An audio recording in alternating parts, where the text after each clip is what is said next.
ভ্রমণে বেরিয়ে জলপ্রপাতে ভেসে গেল একই পরিবারের সব সদস্য। ৩০ জুন রোববার ভারতের লোনাভলায় ঘুরতে গিয়ে জলপ্রপাতে আটকা পড়ে ৪ শিশুসহ পরিবারের ৯ জন।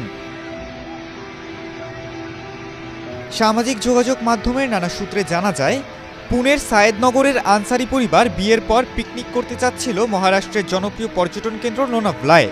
স্থানীয় সময় দুপুর ১:৩০টার দিকে বাঁধে পানি কম থাকায় পানিতে নামে পরিবারের সব সদস্য। কিন্তু কিছু বুঝে ওঠার আগেই মুহূর্তেই দানবীয় আকার ধারণ করে ওই বাঁধের স্রোত। এমন সময় সেই বাঁধের মাঝেই আটকা পড়ে সবাই। একে অপরকে আঁকড়ে বাঁচার চেষ্টা করলেও প্রবল স্রোতে মুহূর্তেই ভেসে যান তারা। আশেপাশের অন্যান্য পর্যটকরা থাকলেও তাৎক্ষণিক কারোই কিছু করার ছিল না। বেশ কিছুক্ষণ একে অপরকে ধরে দাঁড়িয়ে থাকার এক পর্যায়ে প্রবল বেগে আসা স্রোতে টিকতে পারেনি কেউই। টিলা থেকে ছিটকে পড়ে একে অপর থেকে আলাদা হয়ে যায় তারা।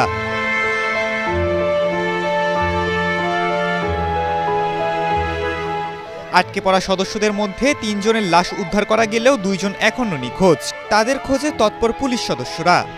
তবে কিছুটা স্বস্তির খবর হচ্ছে, তাদের মধ্যে প্রাণে বেঁচে গেছে নবদম্পতি।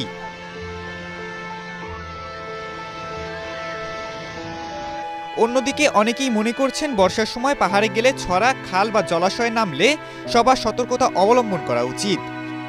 এছাড়াও বর্ষায় পাহাড়ের খাড়া ঢাল অনেক পিচ্ছিল থাকায় ঘটে নানা দুর্ঘটনা। সম্প্রতি সময়ে বাংলাদেশের জনপ্রিয় পর্যটন কেন্দ্র সাজেক ভ্যালিতেও আটকা পড়েছে ৭০০ পর্যটক। খালিদুল ইসলাম তানভীর, এটিএন বাংলা।